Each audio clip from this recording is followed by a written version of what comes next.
Sarah is a middle school teacher. She arrived early one morning to prepare for class. She had big plans to use the smart whiteboard for some interactive teaching games. But when it wouldn't boot up, she called IT for support. After the usual guided test, they sent Travis, the technician assigned to her building, to resolve the issue. More details on that in a moment. Technical skills solve problems, but people skills build careers. Compassionate Geek Online on-demand training empowers IT teams to be easy to work with and to create positive customer experiences. That means fewer conflicts, happier users, and a more successful IT team. Give your team the skills they need on their schedule. Visit CompassionateGeek.com to get started today. There's a link to the course in the notes just below. Now back to Sarah and Travis. Travis did what any good IT tech should do. He fixed the issue. It turned out to be just a cable problem. So far, so good, but then he stumbled. Instead of asking Sarah if there was anything else he could do before heading out, he tried to make a joke about fixing the smartboard. It wasn't funny.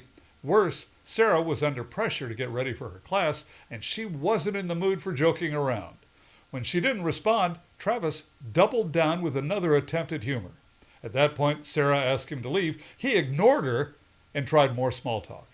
Now, this is a true story from just last week, and it's a great example of what happens when we fail to read the room. Here's another one. I work from home most days. Our pest control company sent Dennis, a technician, to help with a pest issue.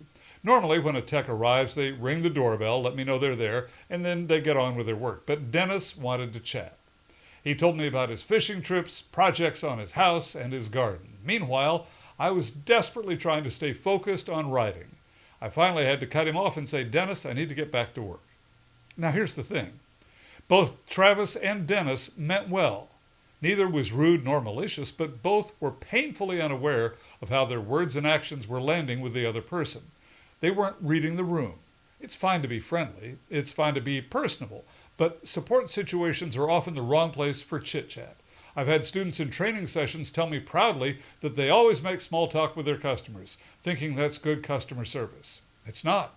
Good service means tuning into the other person and responding appropriately. Yes, you should be a friendly professional. No, you shouldn't become a distraction. So how do you know if your customer wants conversation or just wants you to do your work? Here are 5 cues.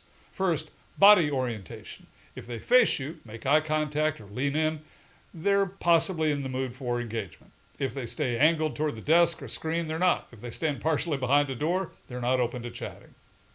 Verbal brevity versus elaboration. Short, clipped answers usually mean they're not in the mood. Longer answers may mean they're more open.